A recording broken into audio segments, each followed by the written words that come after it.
Dans cette vidéo du chapitre 38 de mes notes de cours, on va résoudre une deuxième situation dans la section 3.6 de Séguin sur les résistances équivalentes. La situation 2, qui est une autre belle, intéressante situation d'un beau gros circuit là, à trouver la résistance équivalente. Dans les faits, si on prend le temps d'arrêter la vidéo, d'aller lire à la page 257, la situation proposée par Séguin, ben c'est exactement la même question que tout à l'heure. On cherche la résistance équivalente pour un circuit qui est tout monté avec des résistances de 60 ohms. Lorsqu'on étudie le circuit qui nous est demandé pour lequel il nous est demandé de trouver la résistance équivalente, on s'aperçoit que c'est le même circuit, la même configuration de résistance que tout à l'heure. C'est la pile qui a changé d'endroit, mais ça représente un beau défi parce que le circuit est complètement différent du fait qu'on a changé la pile.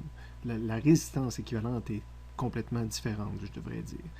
Donc, comme d'habitude, mon dessin débute en dessinant, s'il y a juste une pile, c'est en dessinant la pile de ce côté-ci, qui m'amène à ma plus haute énergie. Puis là, je vais regarder à la sortie de la pile, à la grande barre de la pile, quelle est la première résistance que je rencontre dans le circuit.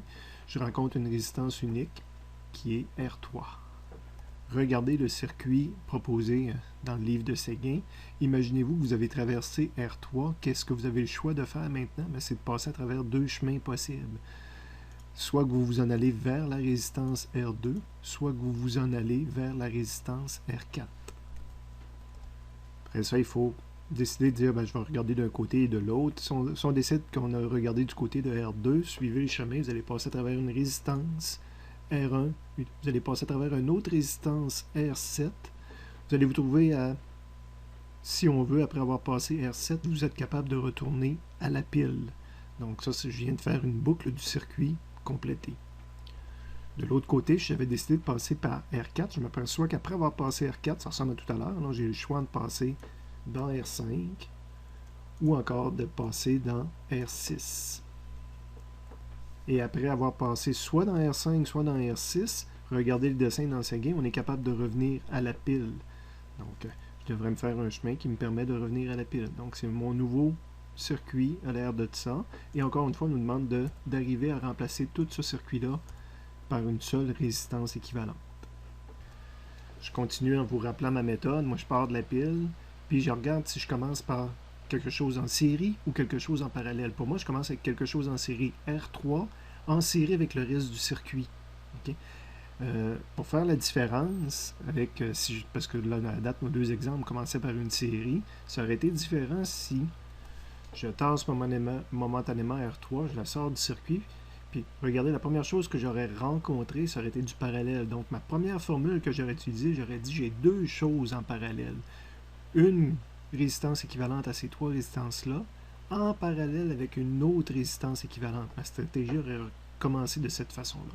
Évidemment, c'est pas ça qu'on a. Ce qu'on a, c'est que je rencontre R3 en premier. Donc, pour moi, je commence par une résistance série, R3, en série avec une autre grosse résistance qui va remplacer tout cet ensemble de résistances-là.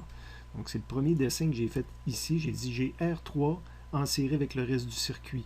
Le reste du circuit, je vais trouver maintenant une résistance équivalente pour remplacer ces 6 résistances-là. Donc, mon analyse commence avec la formule en série de deux résistances en série. Ma première résistance que je rencontre, c'est la résistance R3 pour laquelle j'ai une valeur de 60. La deuxième résistance, c'est R217-456 pour lequel je n'ai pas de valeur. Donc, j'ai une équation et deux inconnus. Donc, je dois continuer justement avec 217-456, qui est cette branche-là du circuit. Mais pour moi, maintenant, ça débute par du parallèle. Ça, c'est cette résistance-là en parallèle avec l'autre. Donc, c'est le circuit que j'ai dessiné. Dans le fond, pour moi, ce n'est que deux résistances. Une résistance qui remplace ces trois-là, puis une résistance qui remplace ces trois-là. 217 puis 456. C'est un circuit en parallèle, donc qui s'analyse avec la formule du parallèle. La première résistance R1, c'est la 217 pour laquelle je n'ai pas de valeur. Et la deuxième résistance, c'est 456 pour laquelle je n'ai pas de valeur. Donc, c'est la deuxième équation que j'écris. Et je suis rendu à 4 inconnues différentes. J'ai maintenant deux petites résistances équivalentes à trouver. Donc, il faut que je regarde le 217 remplace quoi? Remplace la branche qui est ici, qui est une branche en série. Fait qu'à la prochaine page, j'ai remplacé mon 217 par ces trois résistances-là. Donc, c'est une analyse série. la somme.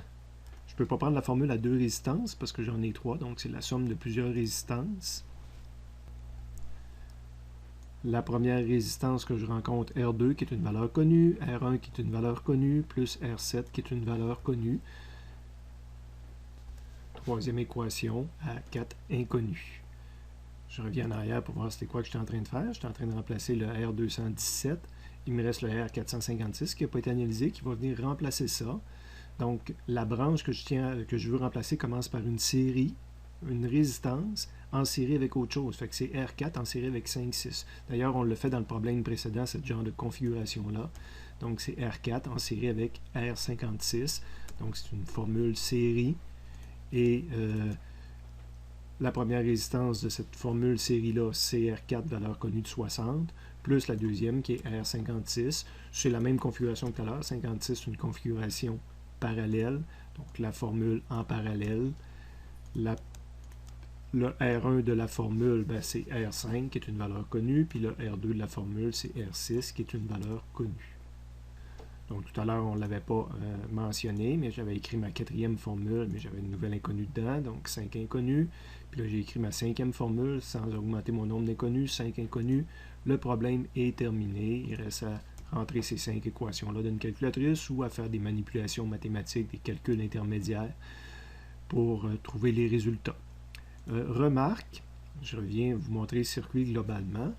Plusieurs, pas plusieurs, mais des personnes différentes qui analyseraient ce circuit-là, au lieu de commencer de la façon que moi je le commence en disant qu'est-ce que je vois en premier, puis dire ah c'est une résistance en série avec plein d'autres choses, ils commenceraient plutôt le problème complètement à l'inverse. Moi je le commence toujours par le point d'interrogation.